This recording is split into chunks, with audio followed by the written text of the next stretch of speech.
Imagine someone knocking on your front door. Okay. You open it, and they're standing right there. And they look you in the eye and tell you that all the charities, like all of them, Right. all the community churches running food banks, the global humanitarian networks digging wells, building hospitals for the poorest people on earth. Every single one. Yeah, every single one. They tell you that they are all just greedy, corrupt businesses. It's a bold claim. It's an insane claim. They insist that the entire concept of voluntary charity is just this massive global scam. And then, and this is the crazy part, right after tearing down every organization that gives freely, this person pivots. Well, the pivot is everything. Right. To prove their own absolute spiritual purity, they turn around and demand nearly a quarter of your gross income. Not net, gross. Yes, gross. Gross. 21.4% to be exact. Mhm. And if you don't hand it over, they threaten that God himself will literally curse you. It's really hard to wrap your head around. It is. How does a leader mentally justify that? How do they spin compulsory forced financial extraction as the height of spiritual purity? By redefining words. Exactly. So today we are unpacking the fascinating, incredibly dark, and frankly deeply hypocritical intersection of religion, money, and power. Welcome to the deep dive.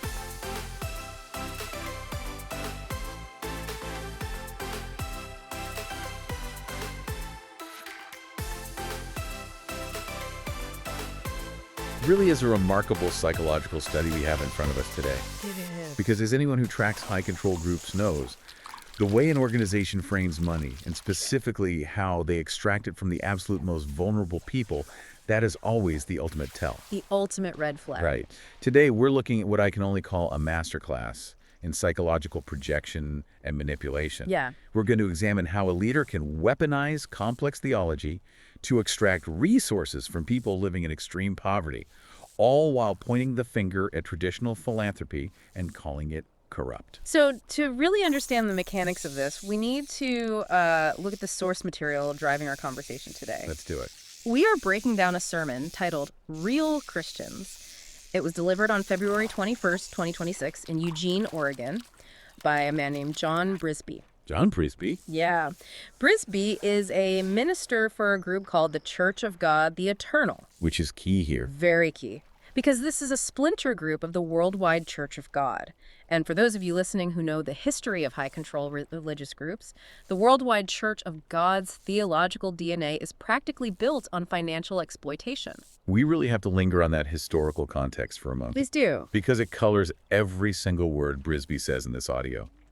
The Worldwide Church of God, which was founded by Herbert W. Armstrong, was historically notorious. Yes. I mean, world famous for the breathtaking, lavish lifestyles of its leadership. We're talking private jets, right? Private jets, sprawling mansions, the Ambassador Auditorium with its, Steuben crystal and gold leaf finish. Wow.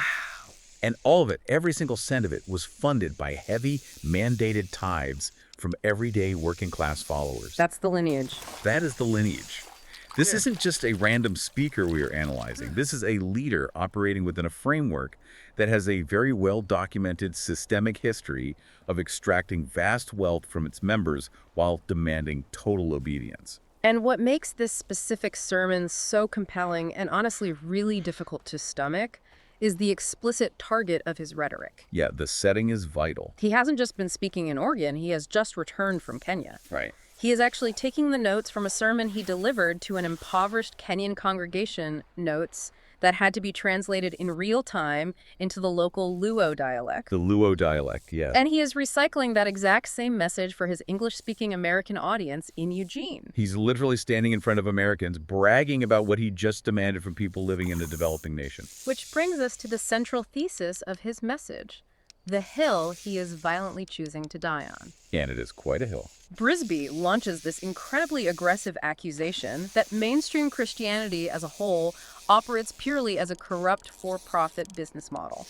He says it outright. He sets out to convince his followers that any church or organization that operates on a different theological or financial model than his own is inherently predatory. I want to push on that for a second, because the irony here is so thick you could cut it with a knife. Oh, absolutely. Our mission today is to pull this argument apart piece by piece. We are going to explore how Brisby cloaks a rigid, mandatory demand for 21.4% of his followers' income behind the so-called law of God. And literal threats of divine curses. Literal threats.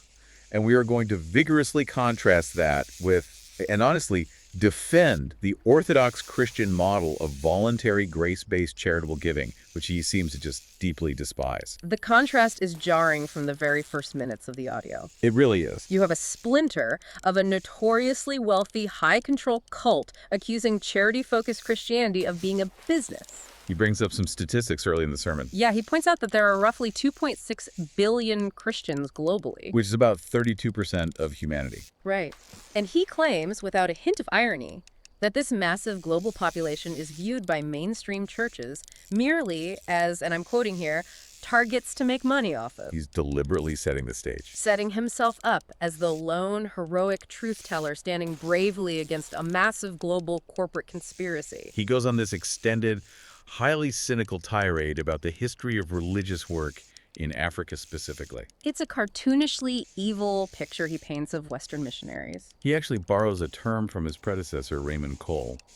He calls the West the accidental world. Accidental. Yeah, it's a play on Occidental or Western. Mm-hmm. Brisby characterizes these white missionaries from the accidental world as wealthy, arrogant people who just want to fly to Africa, throw a little bit of money at the poor, and get everybody to say the magic words of accepting Jesus. Just purely to stroke their own egos and make themselves feel better. Exactly. It is a textbook straw man argument designed to foster deep cynicism in his listeners. He is taking the incredibly complex, often sacrificial, and highly logistical reality of global humanitarian aid and reducing it to a selfish, superficial transaction. Think about the massive scope of what he is so casually dismissing here. We are talking about non-governmental organizations, the World Health Organization, countless grace-based ministries. People who pour billions of dollars and millions of volunteer hours into building vital infrastructure. They are establishing supply chains for medical care, fighting systemic poverty, providing disaster relief. And Brisby cynically frames all of this effort as nothing more than a gravy train. A gravy train!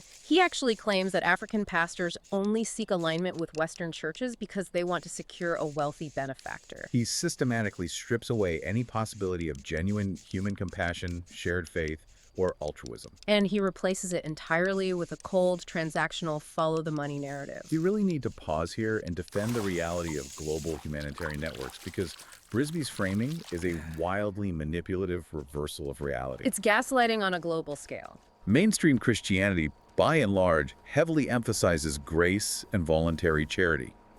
When a traditional philanthropy or a global NGO goes into a developing nation to build a hospital, or set up a clean water system, or provide agricultural training. They are not slapping a compulsory tax on the people they are helping. Exactly. They are operating on free will giving from their donors back home to provide free, life-saving services to those in need. And Brisby takes this outward focus on helping the vulnerable, this free will giving, and brands it a corrupt business. Let's dissect the definition of that word for a second because it fundamentally shifts the dynamic of his argument. What is a business? Right. What is a business at its core? A business is an entity that exchanges goods or services for mandatory payment. If you don't pay the price, you don't get the product. Simple as that. Mainstream humanitarian aid and grace-based Christian charities give away services for free. They are funded voluntarily. But Brisby, as we will see shortly, demands mandatory payment from his followers and provides absolutely zero physical services in return. Yet he has the audacity to call the charities a business while labeling his own mandatory financial extraction true religion. Why do you think he goes so hard after the missionaries and the NGOs? What's the strategic value in tearing down people who are just trying to dig wells? He is attempting to poison the, well, no pun intended. Right. If he can convince his followers that all free charity is actually a sinister, selfish corporate scheme designed to buy loyalty, then he never has to explain why his own church isn't building any hospitals. He doesn't have to explain why his organization isn't feeding any poor people in Eugene or in Kenya. By framing generosity as a corrupt business tactic, he inoculates himself against the expectation that a church should actually help the community.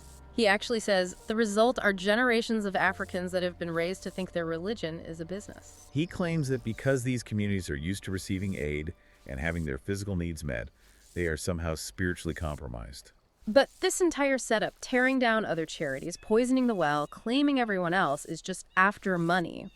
It's all just stage setting for his real motive, isn't it? Of course. Before he can start demanding their money, he has to completely redefine what it means to be a legitimate believer. This theological pivot is absolutely crucial if you want to understand the psychology of high control groups. How does he do it? He quotes Matthew 7:20, a very famous verse that says, "Wherefore by their fruits you shall know them." Okay, fruits. Now, in mainstream Christian theology, fruits are almost universally understood through the lens of the fruits of the Spirit. Which refers to things like love, joy, peace, patience, kindness, goodness, faithfulness, gentleness, and self-control. It's fundamentally about character. It's about how you treat others, your capacity for grace, and your willingness to engage in charity. But Brisby completely ignores all of that. Yeah. He doesn't mention love or charity as a fruit. Not once. Instead, he strictly defines fruits as rigid adherence to Old Testament law. He cites 1 John 3.4, which says, "Sin is the transgression of the law." He takes this beautiful organic concept of a spiritual fruit and turns it into a cold, legalistic checklist. Ground this in a practical analogy for a moment for you listening at home. Think of it like a performance review at work. Okay. A healthy company, which we can equate to a grace-based theology, looks at your overall teamwork, your creativity, your soft skills, and how you support your colleagues. The big picture. Right. Brisby's model is like a toxic boss who ignores all the good work you've done and fires you because you used a blue pen instead of a black pen on a Tuesday. He completely removes the human element of fruit and replaces it with an inflexible, robotic compliance checklist. And the items on that checklist are incredibly specific. He creates these filtering mechanisms, these litmus tests for real Christianity. And neither of them has anything to do with how you treat your neighbor in a practical, compassionate sense. First, he demands strict observance of the seventh-day Sabbath. If you worship on Sunday, he says you are practicing iniquity and you are eliminated right off the bat. I think that's the second one. He enforces a draconian stance on marriage and divorce. He teaches that marriage is absolutely for life and no remarriage is allowed as long as a former spouse is alive, period. There is no nuance, no consideration for the circumstances of the separation, like abuse or infidelity. None. Listen to how he ties this strict legalism back to his business accusation, because it is a brilliant, albeit dark, psychological maneuver. Okay. He claims that mainstream churches relax these rules, like allowing divorce in cases of domestic abuse, or teaching that salvation comes through grace, rather than strict Saturday Sabbath keeping, purely as a marketing tactic. A marketing tactic. He literally tells his audience that if other ministers taught his strict version of marriage, they wouldn't have large congregations. So he argues mainstream churches only preach grace, mercy, and forgiveness because they want to get more members, which means more money. Yes. He is taking the very concept of grace, the idea that humans are flawed, that situations are complex, and that people need divine forgiveness, and he's weaponizing it. He's saying grace is just a cheap sales tactic. What are the psychological implications of that for you, the listener, if you were sitting in that audience? By removing grace from the equation entirely and making your salvation dependent on strict, complex legal adherence, a leader creates a system of ultimate dependency. Right, because if you are saved by grace, your relationship is directly with the divine. It's internal and personal. But if you have to follow a rigid, highly specific set of rules to be saved, rules about exactly which day the Sabbath begins and ends, exactly how to calculate your complex tithes, exactly what constitutes a valid marriage under their specific definitions, then the person interpreting those rules holds absolute power over your life. Because you can't just read the text yourself and come to your own conclusions. You need the expert, the designated leader, to tell you if you've checked all the boxes correctly. Exactly. He is building a theological cage. He claims other churches just want your money, but what he is systematically demanding first is your complete autonomy. He becomes the sole arbiter of your spiritual standing. Once you've established that salvation requires strict adherence to this very specific set of rules, the next logical step for a leader like this is to claim that they are the only one who actually possesses those rules. And Brisby does exactly that by equating Jesus Christ directly with the concept of truth. He uses John 14.6, where Jesus says, "I am the way, the truth, and the life." Brisby takes this philosophical and spiritual concept of truth and turns it into a static, unchanging list of organizational doctrines. And crucially, he claims these doctrines were delivered by divine revelation only to chosen servants. Which, highly conveniently, refers specifically to the lineage of his splinter group, tracing back through Raymond Cole to Herbert W. Armstrong. This exclusivity claim is where the high control nature of the group really shows its teeth. He vehemently attacks the concept of theological evolution. He openly mocks the idea that a church should ever grow in grace and knowledge. He tells his followers that the idea that truth might be plastic, or that doctrines might need to change or adapt as human beings learn more or understand context better, is stupid, deadly, and literally antichrist. Spend a moment thinking about how isolating a congregation from outside theology practically works, especially in the modern era of the internet. It's terrifying. If you are in an environment where questioning a doctrine or reading a different theological perspective is not just seen as a healthy difference of opinion, but is literally labeled as the spirit of Antichrist, what happens to your ability to think critically? It shuts down completely. Brisby creates an impenetrable echo chamber. He uses 1 John 2.20, you have an unction from the Holy One and you know all things, to tell his followers that they already know he has the absolute truth. He tells them, I've not written unto you because you don't know the truth, but because you know it. He's essentially saying, you don't need to look anywhere else. You don't need to listen to anyone else. You don't need to read any outside materials. We have the static, unchanging facts of the universe right here in this room. The mechanics of this isolation are deeply insidious. Because if a leader tells you that any outside information, any theological change, or any questioning of their authority is the equivalent of opposing God himself, you are no longer participating in a traditional church community. You are trapped in a high control group. It isolates the believer from all outside perspectives. You can't read other theologians, you can't visit other churches to see how they operate. And you certainly can't question the massive financial demands that are about to come, because to do so would mean you're questioning the static, infallible truth. And that isolation is the perfect primer for what comes next. He builds this massive theological cage, strips away all grace, isolates them from outside thought. And then springs the trap. And the trap is mathematical. When I first read this part of the transcript, I genuinely had to double-check the math, because a standard tithe is 10%, right? Right. But after spending half an hour condemning mainstream churches for being greedy businesses, Brisby turns around and demands a staggering percentage of their income. He pivots entirely to Malachi chapter 3, specifically focusing on the verse, will a man rob God? He turns to this impoverished Kenyan congregation, people who are dealing with subsistence living, and initiates a compounding taxation system. Let's break down exactly what this system looks like, because it is wild. He demands a first tithe, which is the standard 10% of your gross income. Gross, not net. But it doesn't stop there. He then enforces a second tithe, specifically mandated to be saved for attending church feasts, which is an additional 10%. So we're at 20%. And then, just for good measure, he mandates a third tithe that is paid every few years, intended for the poor of the church, which averages out to about 1.43% annually. Add that all up, and he's demanding a total of 21.4% of his followers' gross income. We need to truly internalize what it means to demand 21.4% of someone's gross income, especially in the socioeconomic reality of Kenya in 2026. For a subsistence farmer or an urban worker in a developing nation, we aren't talking about cutting back on streaming subscriptions or eating out less. No.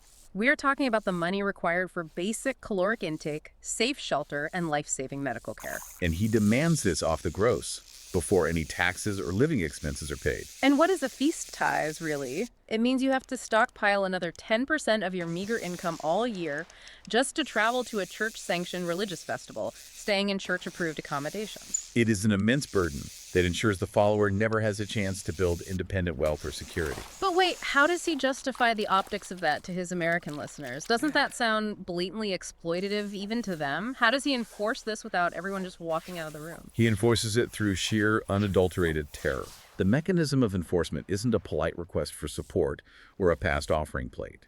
He explicitly tells this congregation that if they do not pay this full 21.4%, they are cursed with a curse and are literally robbing God. He removes any sense of voluntary goodwill. He goes so far as to equate not paying this 21.4% tithe to robbing a liquor store or holding up a convenience store to pay rent. He sets up this hypothetical scenario speaking to a poor person, and says, well, you wouldn't rob a liquor store just because you're poor, would you? So why would you justify robbing God of his tithes just because you can't afford to eat?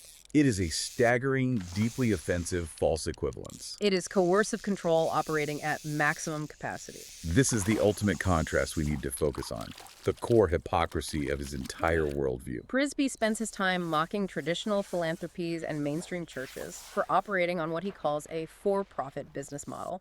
Yet, Orthodox Christianity largely operates on principles found in verses like 2 Corinthians 9.7.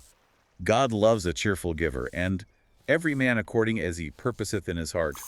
So let him give, not grudgingly or of necessity. Mainstream churches rely on free will, voluntary donation. They might pass a plate, they might ask for pledges to build a new roof. But they do not hold literal divine curses over people's heads if they can't afford to give, much less demand a mandated 21.4% flat tax on the destitute. Brisby's system doesn't resemble a voluntary charity at all. It resembles a mandatory tax, or frankly, a spiritual mob shakedown. It's essentially, pay me 21.4% of everything you earn for invisible protection. Yeah. The universe is going to break your legs. And there is a moment in the source material that is just Not jaw-dropping. in the 1970s ministers? Yes. He admits that former ministers from the Worldwide Church of God, back when they visited Kenya in the 1970s, actually looked at the extreme poverty of the people there and gave the Africans a tithing exemption. These ministers from the 70s said, you are too poor to pay this. Keep your money, feed your families. And Brisby aggressively, violently rejects that historical mercy. He stands in front of these same people, or their descendants, and claims that forcing them to hand over 21.4% of their money is actually treating them with respect. He has the audacity to say that exempting them from the tithe would be treating them like second-class citizens. And that by demanding nearly a quarter of their income, he is making them equal to the white members back in America. It is grotesque manipulation of the highest order.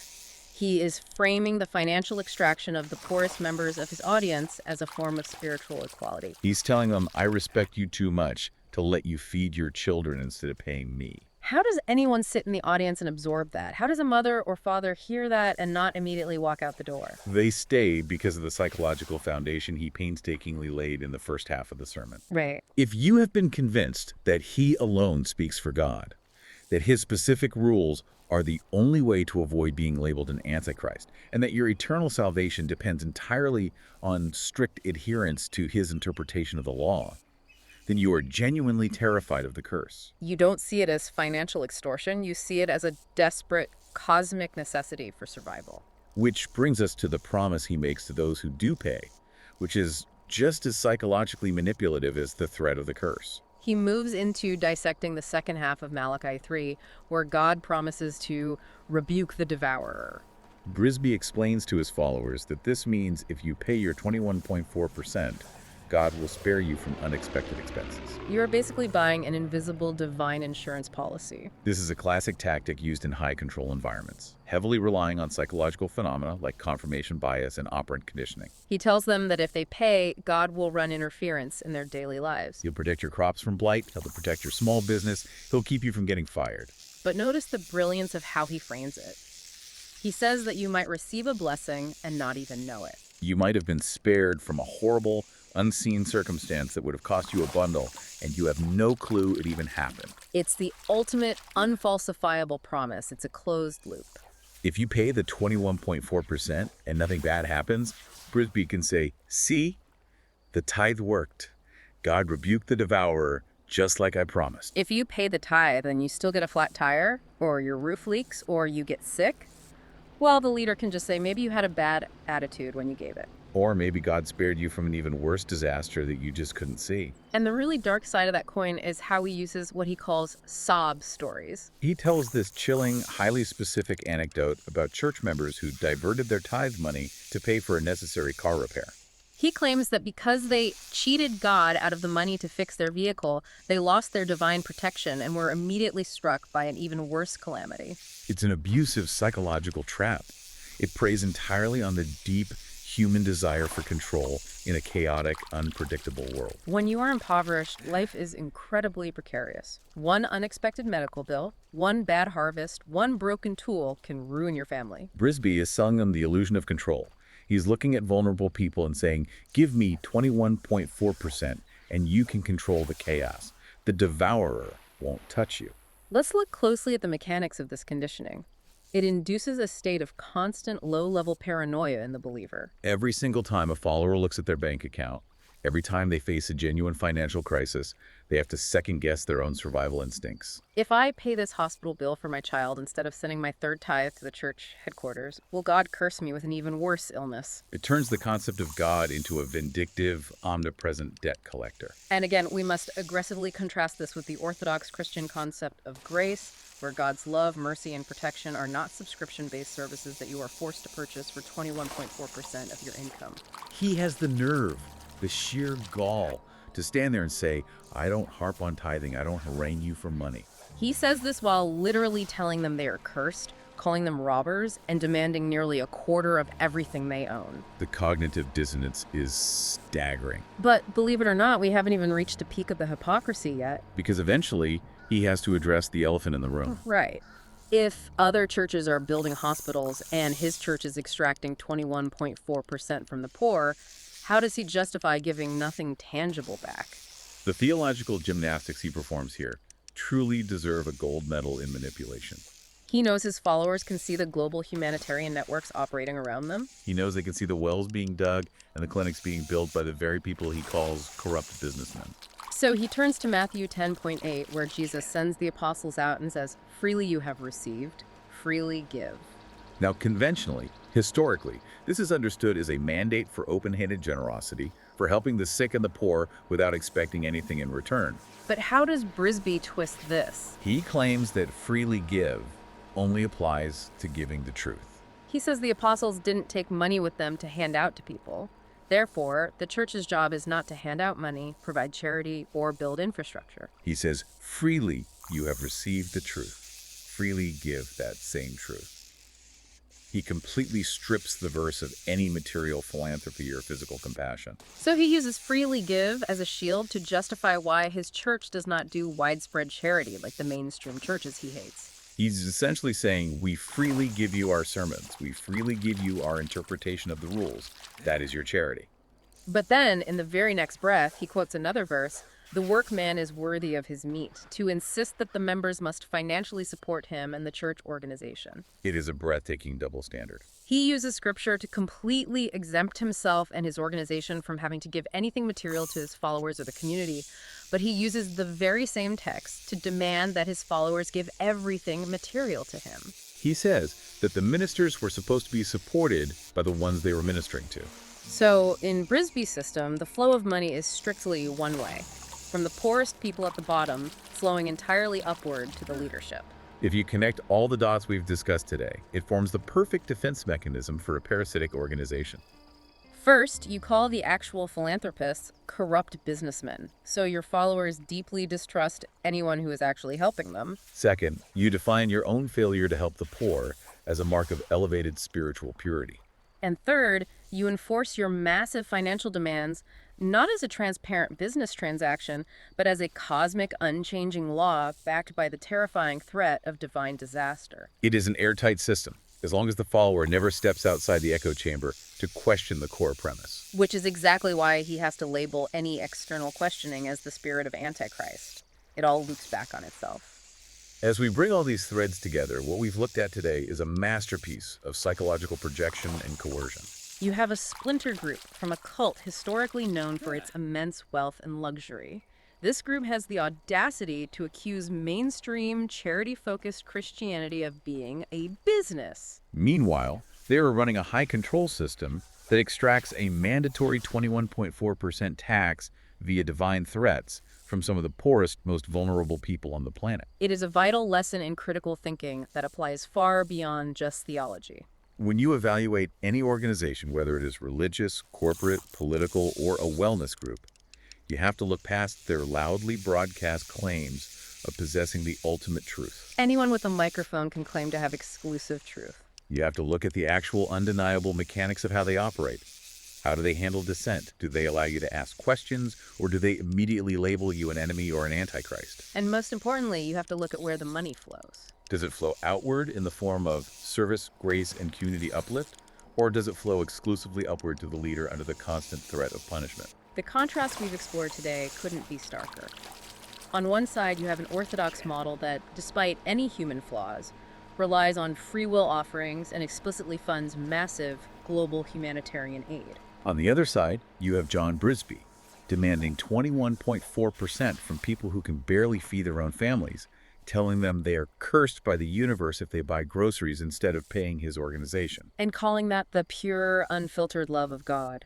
It really emphasizes why understanding the deep psychology of coercion is so incredibly important for all of us. These high control systems don't trap people because the followers are foolish or gullible. They trap people by hijacking their genuine, beautiful desire to do the right thing, to please God, and to find a sense of certainty and safety in a chaotic world. So we want to leave you with a final, lingering question to ponder on your own as you go about your day. When you look at the strict mechanics of this kind of theology, consider this. If a leader's definition of divine truth requires you to systematically impoverish yourself, all while they hold the exclusive, unchangeable keys to your salvation, are you really following a spiritual path? Or are you just financing a very exclusive, spiritually coercive subscription model? The truth should set you free, not hand you a bill for 21.4% of your life and a list of cosmic threats. Something to think about.